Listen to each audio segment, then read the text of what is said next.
La transformación del crimen organizado.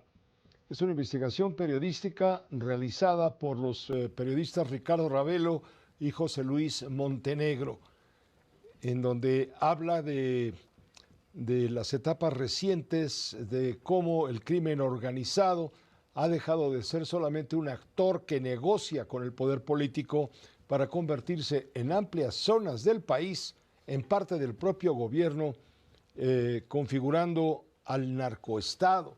Asunto de fuerza porque habla también de 4 transformaciones que ha habido en el crimen hasta llegar a la actual, que es la cuarta. Así que hablaremos de ello un poco más adelante, pero primero permítame un contacto con el maestro Alfonso Zárate. Él escribe su columna periodística Los usos del poder, publicada en el diario El Universal. Es sociólogo, conferencista, presidente de GIC, Grupo Consultor, GCI, perdón, Grupo Consultor Interdisciplinario, que es una firma especializada en estrategia y comunicación política. Estamos contigo, maestro. ¿Cómo estamos, maestro Zárate? Un saludo muy cordial. Estamos enlazados. Igualmente para ti, Pepe. Buenas noches. Buenas noches, gracias. Ayer la presidenta de la República anunció que en los próximos días va a enviar una iniciativa para terminar de cuajo con las llamadas pensiones doradas que algunos exfuncionarios de confianza y muy alto nivel en Petróleos Mexicanos, la Comisión Federal de Electricidad y la desaparecida Compañía de Luz y Fuerza del Centro recibían. Pensiones de 100,000 hasta 1,000,000 de pesos mensuales. Un asunto muy delicado. Al principio pensamos que se trataba de un distractor o un derivado de todo lo que ha publicado el libro de Julio Scherer, en fin. Pero dinos, por supuesto, ¿qué opinas tú al respecto? Pepe, yo creo que esta iniciativa que anunció la presidenta Claudia Sheinbaum debe ser reconocida porque, por una parte, cancela privilegios inadmisibles para la alta burocracia y, por la otra, porque frena una sangría a las finanzas públicas. Pero la mala noticia es que, como anunció la consejera jurídica de la presidencia, esta iniciativa no toca los derechos laborales derivados de contratos colectivos. Y me parece que es importante señalar cuál es el contexto en el que se inscribe esta iniciativa. Los sistemas pensionarios que establecieron muchos gobiernos, incluido el mexicano, alcanzaron su límite hacia finales del siglo pasado. Los recursos necesarios para pagar las pensiones amenazaron con quebrar a las finanzas públicas. En el caso mexicano, los estudios actuariales que sustentaron el sistema pensionario se basaron en una realidad que con el transcurso de los años sufrió modificaciones esenciales. ¿Cuáles fueron los principales supuestos de aquel entonces? En primer lugar, Pepe, una economía que crecía vigorosamente. Llegamos a tener crecimientos del 7% anual, 2 veces la tasa de crecimiento poblacional, que entonces era alta, del 3%. En segundo lugar, crecía el empleo. El mundo laboral era una especie de pirámide en cuya base había millones de trabajadores que cotizaban y mientras en la cúspide había unos pocos que iban alcanzando la edad límite para jubilarse. En tercer lugar, el promedio de vida de los mexicanos rondaba los 65 años, lo que implicaba que si el trabajador se jubilaba después de los 60, poco tiempo después de haber logrado la jubilación, fallecía. Sin embargo, estos supuestos sufrieron cambios drásticos hacia finales del siglo XX. En primer lugar, la economía perdió dinamismo y redujo sensiblemente su tasa de crecimiento del 7% al 3, al 2 o incluso menos. Como consecuencia del bajo crecimiento, la generación de empleos también padeció.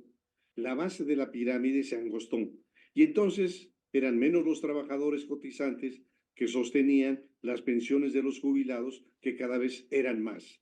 Y para agravar la situación, la expectativa de vida, una buena noticia, creció, pero para efectos del sistema pensionario significa que los trabajadores jubilados podían vivir después del retiro no 2 o 3 años, sino 15, 20 años o más recibiendo su pensión.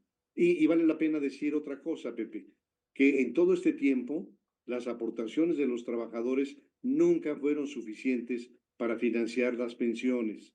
La carga principal residía en las finanzas públicas.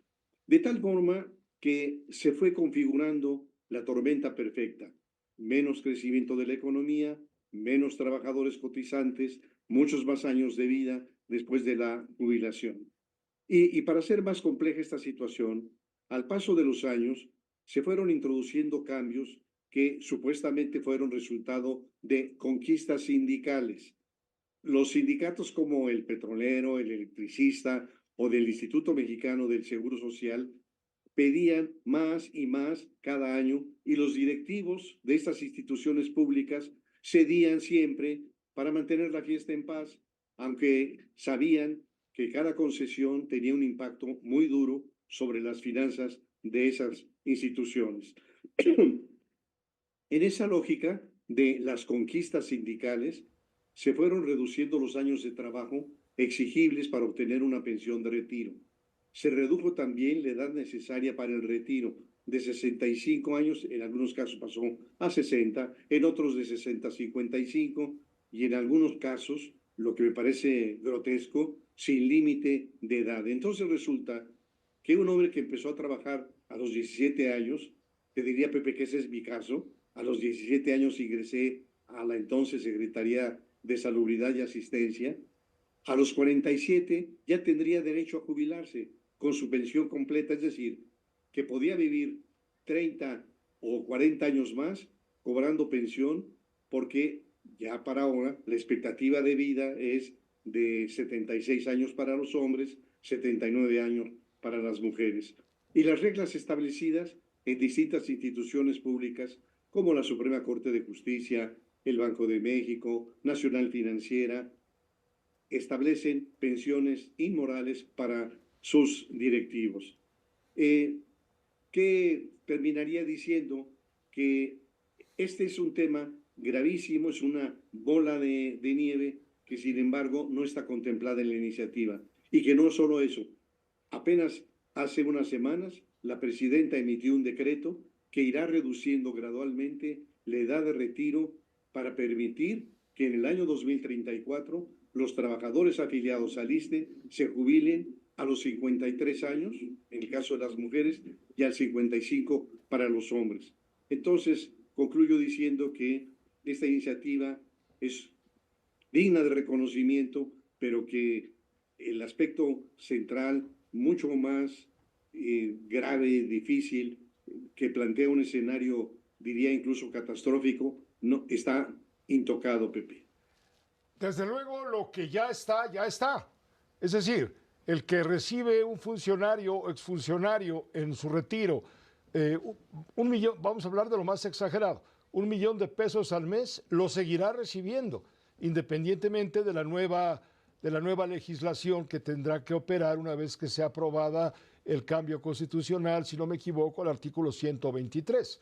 Es decir, todo lo que se viene arrastrando, los miles de millones de pesos que gasta el gobierno en pagar esas pensiones a gente que puede, y no son pocos, que pueden recibir entre 100,000 y 1 millón de pesos mensuales, va a seguir arrastrándose.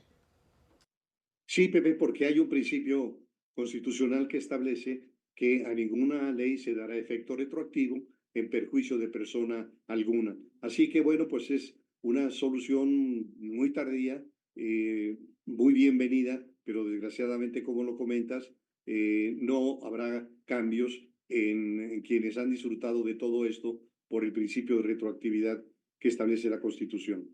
Pues muchas gracias por estar con nosotros como siempre y estaremos en comunicación permanente para comentar todo esto, justamente lo que más importa, conocer detalles, porque ahí viene esa otra iniciativa también y no nos vamos a distraer. Que estés muy bien, Alfonso. Muchas gracias, Pepe. Buenas noches. Gracias, buenas noches. El maestro Alfonso Zárate.